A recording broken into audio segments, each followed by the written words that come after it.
Le cinéma français est à nouveau en deuil. Et cette fois, c'est un réalisateur au cœur de sa brillante carrière qui nous a quittés. Laurent Tirard n'avait que 57 ans quand sa longue et douloureuse maladie l'a emporté. Mais il s'était déjà fait une excellente réputation auprès du jeune public, et du moins jeune, avec des succès aussi imposants que Le Petit Nicolas, 2009, ou Astérix et Obélix, au service de Sa Majesté, 2012.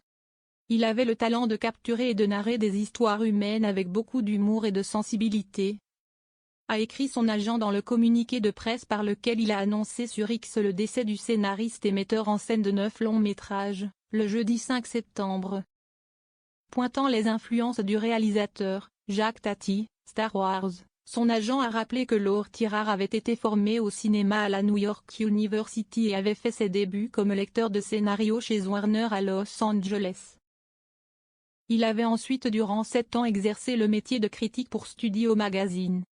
De là, il s'était attelé à l'écriture de scénarios pour la télévision, puis pour le cinéma avant de passer à la réalisation. Un méchant cancer et ses suites. Mais qui savait que derrière la réalisation de ces comédies populaires et de Molière, Un homme à la hauteur, 2016, Le discours, 2020. Le retour du héros, ou encore Juste ciel, 2023, se cachait un homme grandement éprouvé par la maladie, qui a fait face avec un immense courage. Peu de monde, selon Brigitte Buck, la présidente de la Société des auteurs, SACD, dont Laurent Tirard avait été administrateur, qui, dans son hommage sur le site de l'association, écrit « Jamais il n'évoqua sa lutte contre la maladie, car il était d'une rare pudeur ». Depuis décembre 2012, un lymphome et les effets secondaires du traitement ont imposé à Laurent Tirard un parcours en dents de scie, entre douleur, espoir et rémission.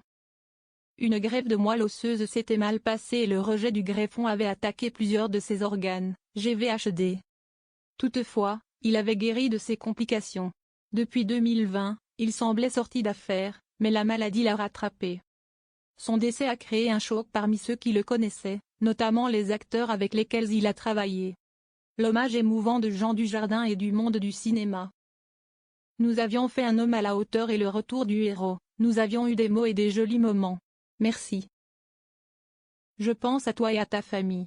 Adieu, Laurent, a écrit Jean Dujardin sur Instagram à côté d'un joli portrait en noir et blanc de Laurent Tirard. Si esti par son message que de nombreuses stars ont réagi à la triste nouvelle. Mais non, a écrit, bouleversé, Frédéric Bell. Émilie Dequesne, elle-même atteinte d'un cancer rare, a fait part de sa tristesse à côté d'un emoji de cœur brisé. Gilles Lelouch a posté un émoticône triste, tandis que Paul Belmondo, Elsa Zilberstein, Eric Toledano et Olivier Nakache ont sobrement marqué leur peine par un cœur. L'animatrice de Tchitchalori Choloa, quant à elle, a écrit « Oh là là là, quelle tristesse !» Benjamin Laverne, qui a tourné avec Laurent Tirard dans Le discours, a rendu hommage au réalisateur. Immense tristesse. Merci Laurent. Je pense à toi et à ta famille de tout mon cœur, a écrit sur son compte Instagram le sociétaire de la comédie française.